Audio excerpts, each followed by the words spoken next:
अरे हम आपसे, इन लोग जो ढिंढोरा पीट रहे हैं कि हमने बहुत सारी नौकरियां दिया, बहुत सारी नौकरियां दिया।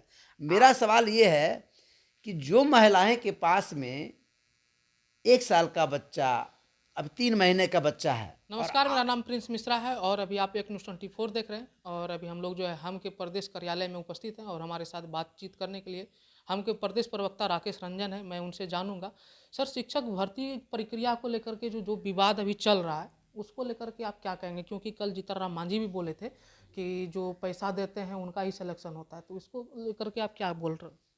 देखिए प्रिंस जी, हमारे नेता मांझी साहब अपना स्टैंड क्लियर कर चुके हैं। इसमें क्या फर्जीवाड़ा हुआ है और किस तरह का ये स्कैम हुआ है, उन्होंने सबूत के साथ में माननीय मुख्यमंत्री जी को भी लिखा है, दिया है, और बीपीएससी वाले को भी लिखा दिया है। पहला चीज। दूसरा चीज कि हम लोग 2 नवंबर को मांझी साहब एक अदालत लगा रहे हैं यहीं 12 स्टैंड में, जहां वैसे विद्यार्थी जिनको समस्या हुआ है और जिनके साथ में फर्जीवाड़ा हुआ है, जिनके साथ में अन्याय हो रहा है, वो आ करके मिलें और उनका समस्या को हमारे मांझी साहब एड्रेस करेंगे और भरसक प्रयास करेंगे कि वो दूर हो।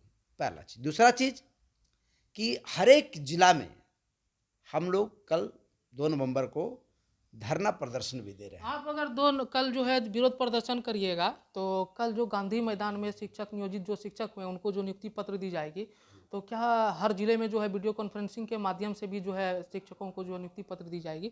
अगर आप विरोध प्रदर्शन करेंगे तो उसका क्या लगता है कि कहीं ना कहीं उसका उस पर जो है रोक लगाया जा सकता है? क्योंकि बड़े पैमाने पर गांधी मैदान में शिक्षकों को जो नियुक्ति पत्र दी जा रही है। देखिए, हम तो पहले ही बोल रहे हैं कि हमारे मांझी साहब ने इसके खिलाफ, उन्होंने बोला कि पहले आप जो ये स्कैम हुआ है, वैसे विद्यार्थी जिनका ईडब्ल्यूएस में नाम नहीं उनका हो गया है, वैसे विद्यार्थी जो स्टेट नहीं दिए उनका हो गया है, और कहीं कहीं तो ये देखने को मिल रहा है कि पूरे सेंटर ही मैनेज है।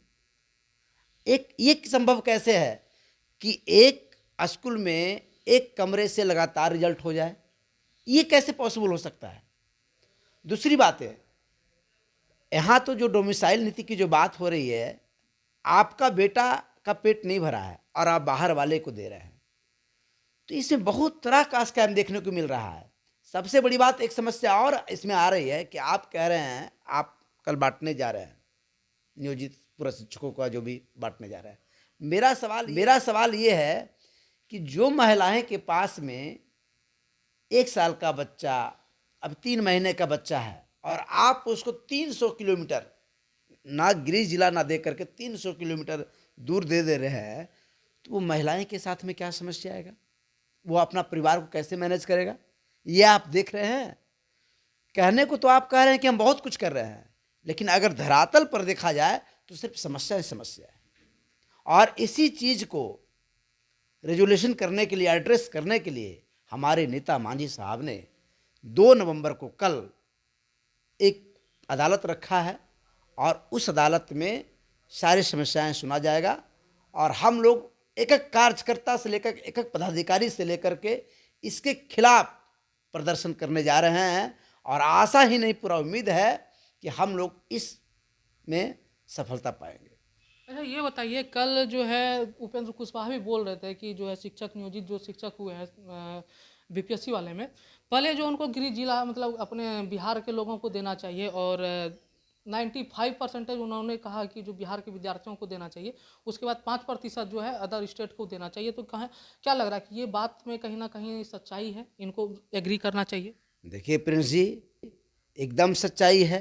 अरे हम आपसे, इन लोग जो ढिंडोरा पीट रहे हैं कि हमने बहुत सारी नौकरियां दिया, बहुत सारी नौकरियां दिया, आप अगर उसका कैलकुलेशन करेंगे ना, तो आपको असली पता चला है कितने रोजगार मिल रहा है। जैसे आप ये देखिए कि जो 80,000 बहाली होना था प्राइमरी टीचर का, उसमें 28,620 वही विद्यार्थी हैं जिनका पहले से ही वो टीचर बने हुए थे। तो एक तो पहले वो माइनस हो गया।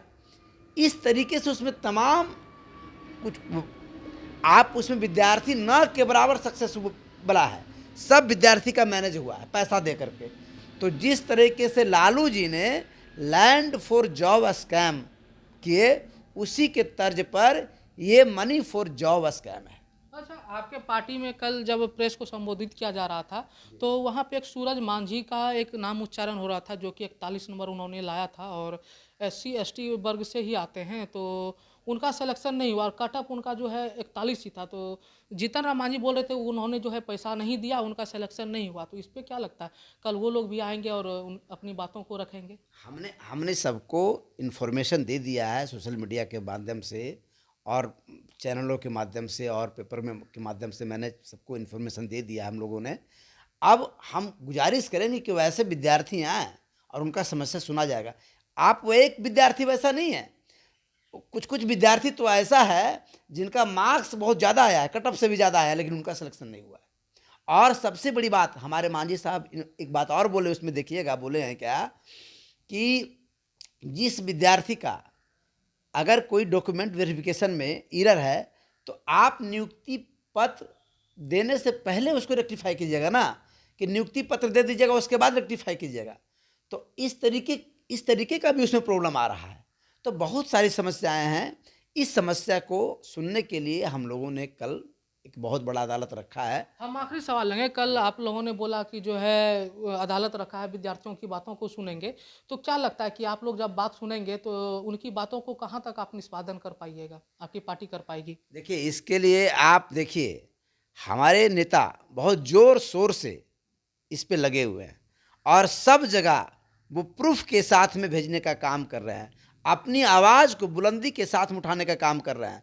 तो हम लोग से जो भी बनेगा, जहाँ तक बनेगा, उनकी हक की लड़ाई के लिए हम लोग तैयार हैं। और जहाँ भी जाना, अगर कोर्ट जाना होगा, सुप्रीम कोर्ट जाना होगा, न्यायालय जाना होगा, उनके खिलाफ धरना देना होगा, हम लोग सब कुछ करने के लिए तैयार हैं।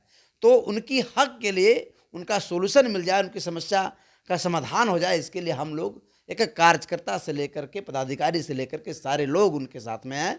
और विद्यार्थी चिंता ना करें, इसके लिए हम लोग जोर शोर से उनके साथ में हैं।